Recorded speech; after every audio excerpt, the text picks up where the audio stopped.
Primero que todo, muy pero muy buenas tardes, días o noches, porque pues no sabemos a qué hora nos están viendo, ¿cierto? Y es muy bonito saludar y ser saludado. Hoy estamos muy emocionados de estar en Oricias, uno de los espacios más importantes para la distribución y la redistribución del cine alternativo en Bogotá, y estamos muy felices de estar con una persona bien importante, un realizador muy duro pues del cine, y no es Fellini, no es lo que están pensando, es Víctor Gaviria. Una bulla para Víctor Gaviria. Gracias por estar acá. Estamos en la retrospectiva Realidad, Desasosiego y Belleza, que es una retrospectiva además integral, ¿no? Como que no solo integra los largometrajes clásicos que conocemos de Víctor, sino también otro montón de productos que su merced ha hecho pues, para que los podamos disfrutar. Está muy chévere, muchas gracias. Sí. Y estamos muy honrados de poder conversar con su merced. Habíamos esperado esto por mucho tiempo. Sí. Y queremos empezar de una vez con preguntas muy puntuales.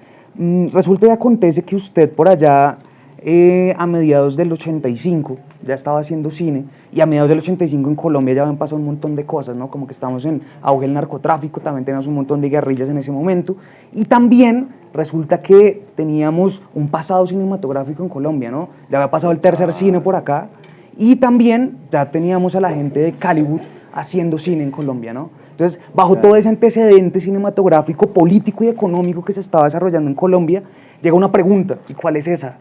Precisamente era algo que conversábamos ahorita, como que los 80 y los 90 es un momento muy importante en la historia de Colombia, pero también del cine colombiano. Y es precisamente estas transformaciones que menciona Jonathan, y es que precisamente te lleva a hacer cine, y sobre todo, más allá de hacer cine, a retratar esas transformaciones en las calles de Medellín. Bueno, yo había empezado a hacer cine desde el 79 y había sido, pues, hago mi primer corto, digámoslo, sin saber en qué me metía, nunca había hecho nada, sino que, digámoslo, Luis Alberto Álvarez y el nuevo cine alemán nos había demostrado que el cine también lo hacía gente joven, y se hace el primer festival de cine subterráneo allá en la Cinemática del Subterráneo, y mucha gente, yo venía de la poesía, pero había gente que venía de la pintura, una gente que venía de la música, eh, jóvenes que de pronto irrumpían con su primer corto. Yo hago Buscando Tréboles, que es como una especie de poema visual, o sea, como que me paro, digámoslo, en un poco la estructura de los poemas que yo amo en ese momento, que es un poco la poesía nicaragüense, Ernesto Cardenal, y un poco también los poemas de Nicanor Parra, unos poemas, digámoslo, muy conversacionales, muy narrativos. Hago ese corto en el 79 y de ahí la verdad es que dejo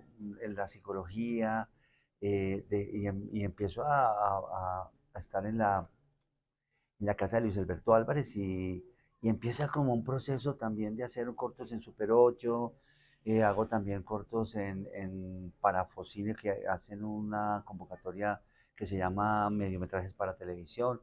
Entonces empieza un proceso de aprender a narrar, a contar, a planificar, pero también con la pregunta pues, de cómo conectarnos con la realidad del país, ¿cierto? De todas maneras, Medellín es una ciudad convulsionada por el narcotráfico, por los magnicidios, por los crímenes, digamos, lo de los grandes magistrados y la gente de izquierda y todo eso. Y la pregunta era, bueno, pero ¿por qué? Porque Medellín es una ciudad, digámoslo, pareciera que tuviera en su genética una violencia, digámoslo, compulsiva, ¿cierto? Entonces, voy descubriendo un poco el actor natural también con la ayuda de un poeta que yo conozco, que es Eli Ramírez, un poeta que aparece en los años 70 con una visión distintísima de la ciudad y con las voces, digámoslo, de los barrios. Y yo un poco como parándome sobre su obra y demás, de pronto en el año 85 escribo con un amigo Rodrigo D, que es un homenaje a Humberto D, pues como un intento de hacer una película neorrealista. Y ya cuando en el año, digamos, el 86 empiezo a hacer Rodrigo D, pues la película se transforma, empiezo, digamos, a dialogar con esos jóvenes de las comunas, a hacer el guión con base en lo que ellos me cuentan. Tengo la ambición como de mostrar realmente cuál es esa otra Medellín que nadie conocía. Yo tampoco la conocía, te lo juro, o sea, si no es por Eli Ramírez que nos muestra esa otra ciudad.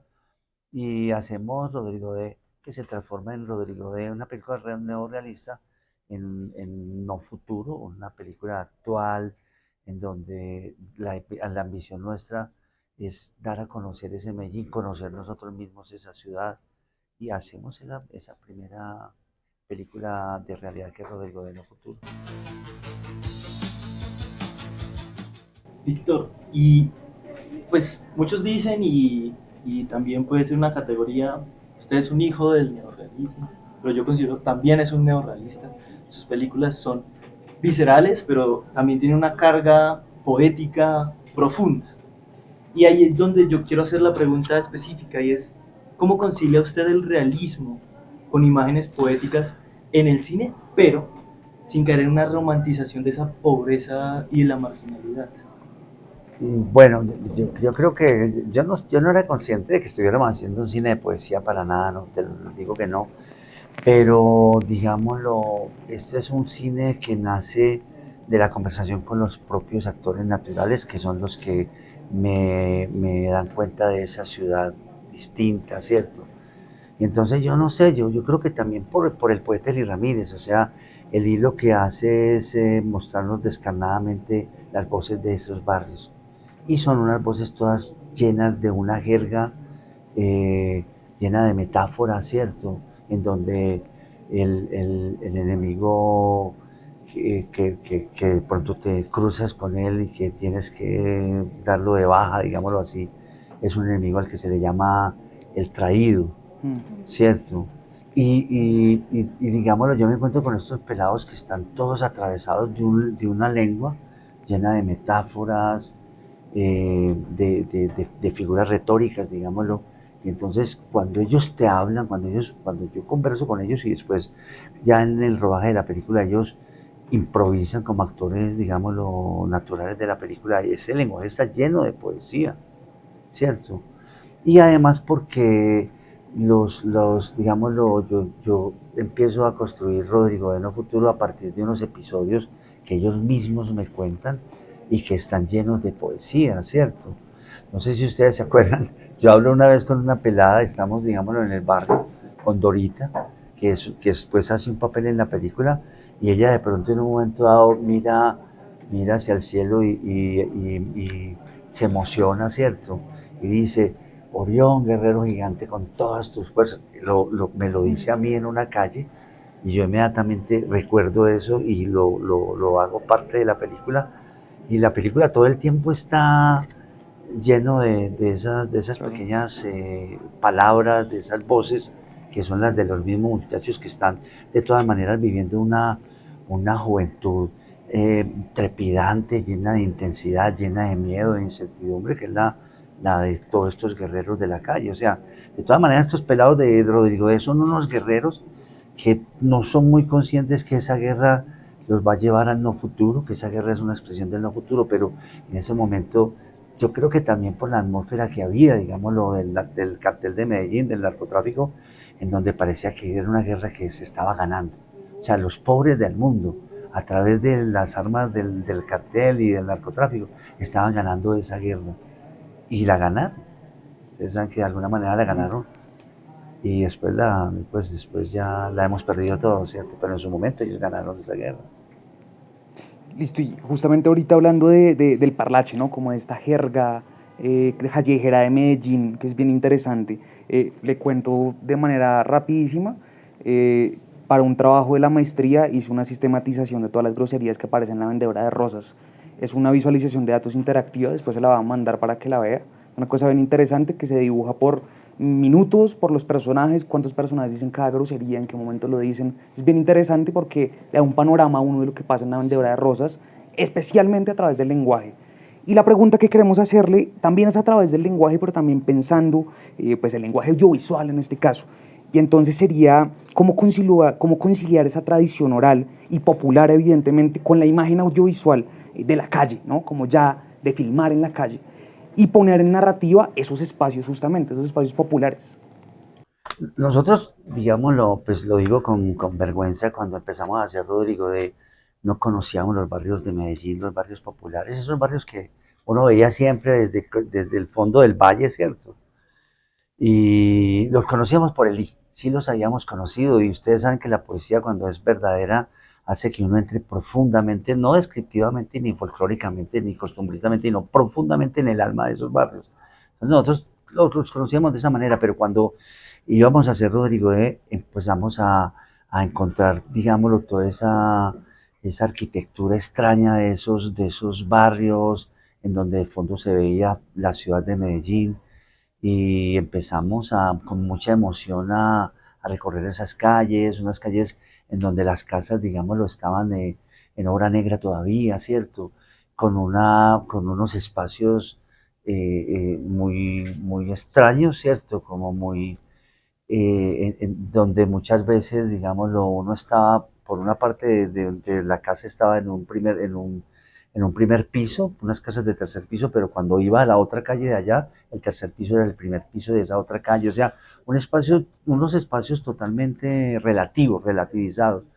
Y cuando empezamos a filmar con la cámara esos espacios, eh, empezamos, pues, no sé, con ese ojo objetivo que tiene la cámara, de esa belleza, de esos barrios, de esos espacios, empezaron a entrar esa arquitectura de esos barrios de invasión que habían sido, digámoslo, construidos de una manera muy libre, ¿cierto? Prácticamente la misma gente era la que construía esas casas, y empezamos, como quien dice, a ver también la transformación que ese espacio tenía, como les digo, lo relativo que era, el hecho de que había también unas casas en donde todo el mundo estaba esperando hacer un segundo piso, había unas escaleras que iban de un primer piso a un segundo piso que todavía no existía, o sea, todo el mundo pensando en casa, cosa que no ocurría en los barrios de las otras, de la otra Medellín.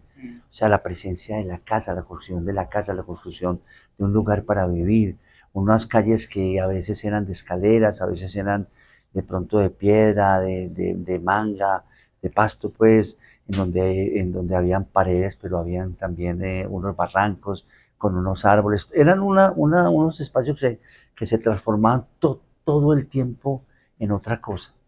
Yo creo que ese espacio es lo que la cámara pues traducía como poesía, Gracias, creo yo. gracias, gracias. Hablando de eso, voy a hacer una nota muy chiquita. Hay registro de que la primera palabra, o sea, la primera vez que se escuchó gonorrea el audiovisual fue en un cortometraje suyo que era Muchachos a lo bien. O sea, no hay registro ni sonoro ni visual. Y no sé Sí. si lo sabía, pero me parecía un dato interesante. ¿Sabes cuando la escuchamos la primera vez que estábamos haciendo Habitantes de la Noche? Entonces, en un momento dado, le pedimos a un celador que peleara con unos pelados que están robando las Sí, bicicletas. sí, Y sí. entonces En el puente. este man ahí mío empieza a Gonorrea. hablar y con orrea. Pero nosotros no fuimos muy conscientes de haberla escuchado, ¿sí me No entiendes? se escucha tanto, ¿no? Después es que nos dimos cuenta que esa palabra existía. Y es la primera, esa es la primera vez, creo que es. Esa es la primera vez que Sí. nosotros escuchamos eso. Claro que gonorrea ya, yo no sé en Ya qué se momento, estableció, yo no sé en es qué una institución. momento nace gonorrea, pero hay un amigo mío que se llama Juan Fernando Ramírez, que es filólogo y es muy, siempre me dice a mí que yo soy un cineasta de la lengua, no, que soy un cineasta donde la fuerza mía es de la lengua. Y entonces, alguna vez hablando, o creo que él lo escribió, me dice que gonorrea no existía porque la entidad, digámoslo, de ese elemento ambiguo y turbio, digámoslo, en su comportamiento y en su moral, no existía, sino fruto, digámoslo, de esa combustión y convulsión que es el narcotráfico. Incluso él dice que sí, que el gonorrea es una entidad, o sea, no es una palabra, aparece la entidad, digámoslo, de un man turbio, torcido, y que entonces la única forma de nombrar esa entidad del antioqueño que nace es la palabra gonorrea, o sea, una enfermedad, o sea, este man aparece como una enfermedad, aparece como una enfermedad social. Ahí empieza entonces como el tema de el contexto de estos seres humanos y se ha vuelto un debate trascendental en los últimos meses el tema de la relación de los actores naturales también con el trabajo.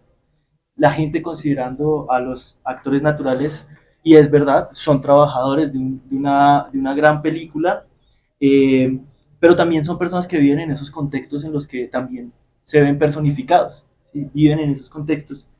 Y nosotros queríamos hacerle la pregunta, es cómo consigue usted mantener esa realidad ficción, pero respetando la vida y esas realidades de esas personas. ¿Cómo trató usted conciliar esa cuestión ética con estas ficciones, con estos documentos de la vida de ellos?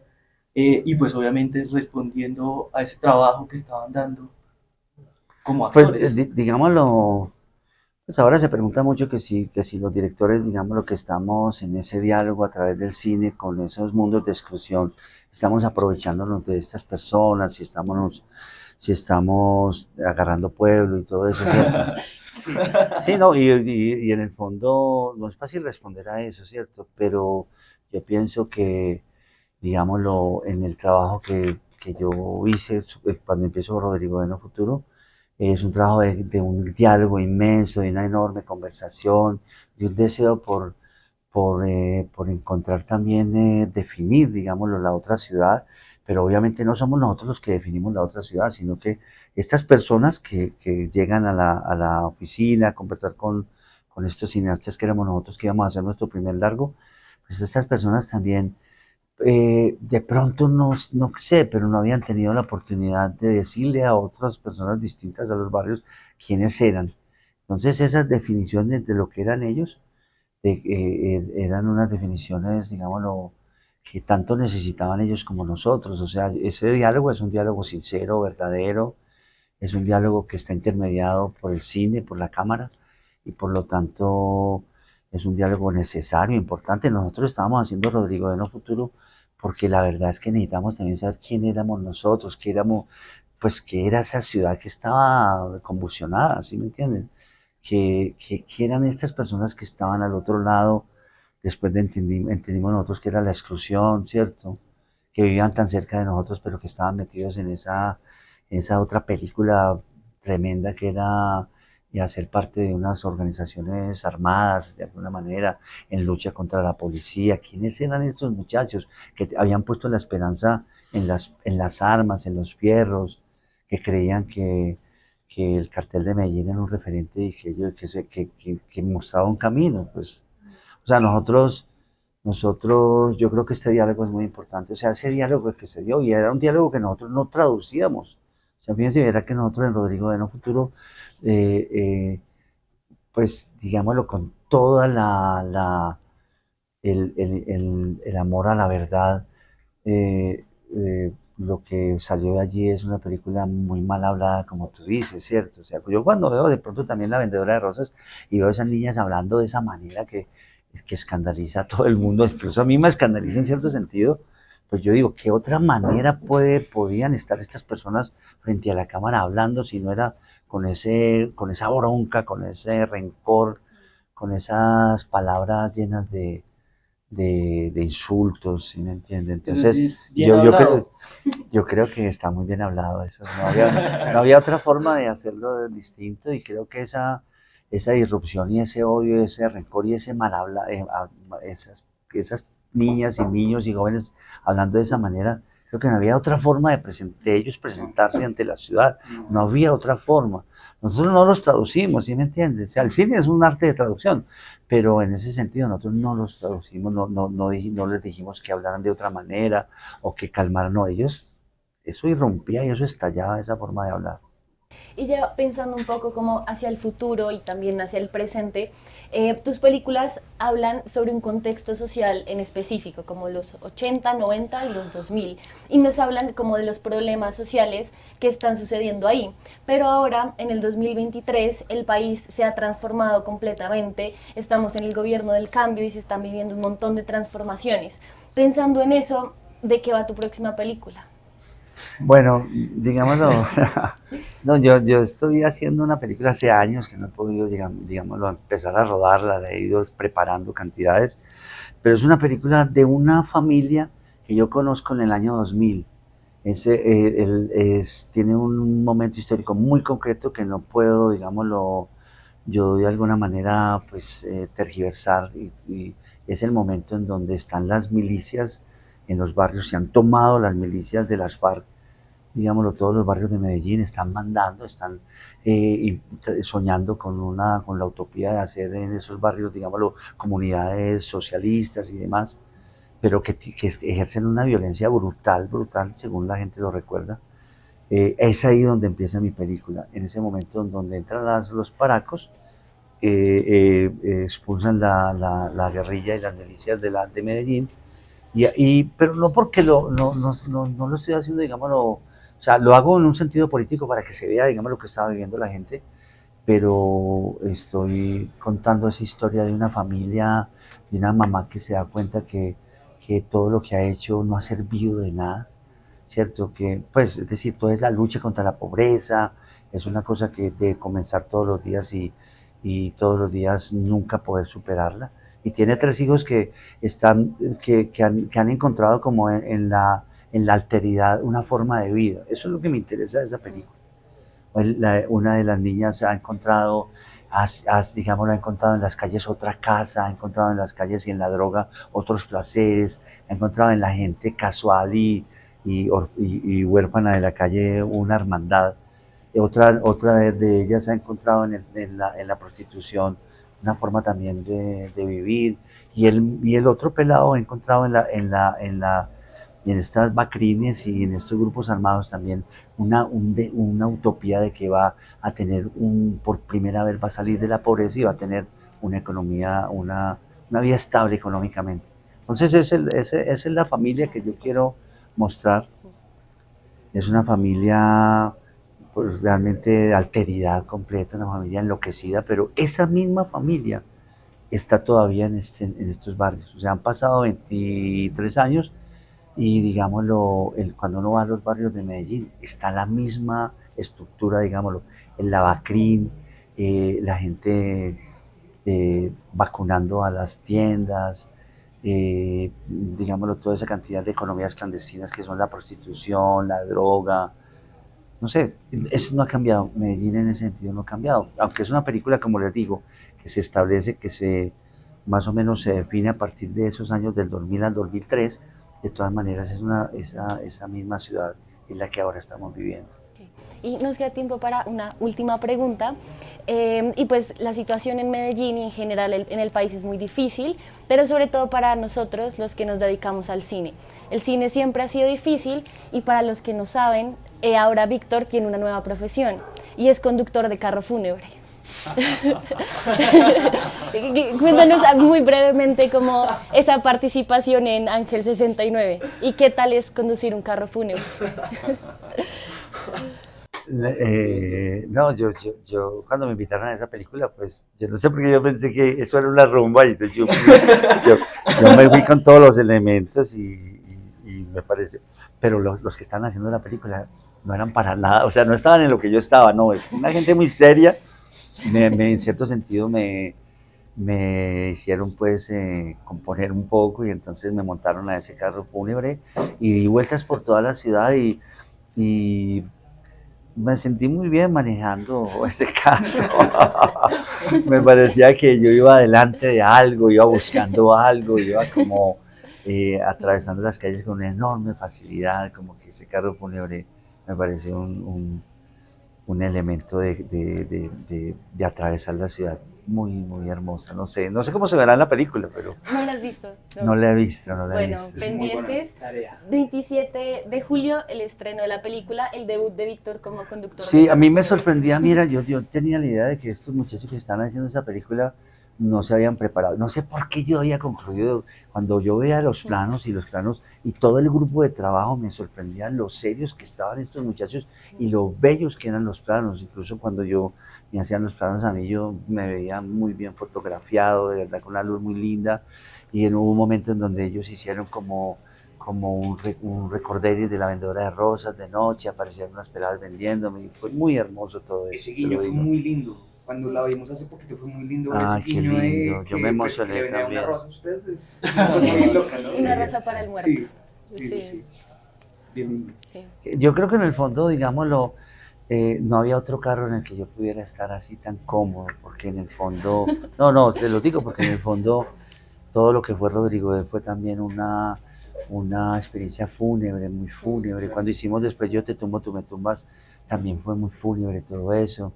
y toda esa experiencia de acompañar a estos muchachos que estaban allí, pero que ellos sabían que en cualquier momento ya no estaban. Estábamos en unas terrazas y desde las terrazas veíamos pasar.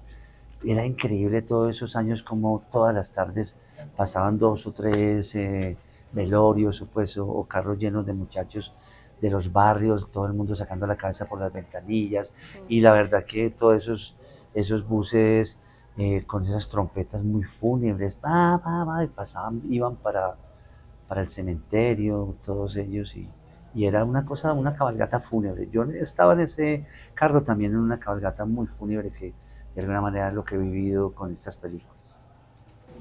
Listo, bueno, muchísimas gracias, Víctor. Qué chévere esta conversación. Va a tocar cuadrar otra vez para seguir hablando, porque está muy chévere, nos quedamos antojados. Pero por ahora, esto fue todo. Recuerden que esto es Tercer Cine, su medio confiable de cine colombiano, el único medio especializado en cine colombiano. Y agradecemos especialmente a Tercer Cinema, a la Facultad de Cine de México, a Ana María y Sebastián que están detrás de cámaras, y a todos los aliados que han hecho posible este gran espacio, y sobre todo a Víctor por estar acá. Muchísimas gracias, Víctor. Bueno, un aplauso. Gracias. Síganos. Sí, la cuña. Síganos en Instagram, en Threads, en TikTok, en YouTube, en Spotify, en Twitch, en cualquier red social, @tercer_cine.